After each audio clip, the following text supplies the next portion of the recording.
Бүгінгі талқылайтын тақырып жүктіліктің бірінші аптасында іштің ауруы қалыпты ма, әлде қалыптан тыс па деген сұрақ. Кейде жеңіл түйілулер болса, бұл ұрықтың имплантациясына байланысты қалыпты жағдай болуы мүмкін.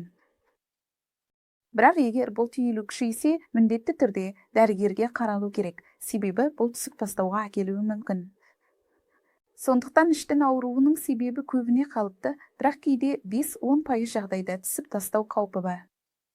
Басқа жиі кездесетін себептерге жүрек айну немесе құсу жатады. Бұл да төменгі іштің түйілуіне әкелуі мүмкін. Сирек кездесетін себептерге жатырдан тыс жүктілік немесе аналық бездің кесті жатады. Кейде дөңгелек байламның созылуы да осындай ауырсынуларға себеп болуы мүмкін. Дегенмен осындай ауырсынуларды сезінсеңіз, ең дұрысы дәрігерге немесе жақын жердегі ауруханаға бару. Рахмет.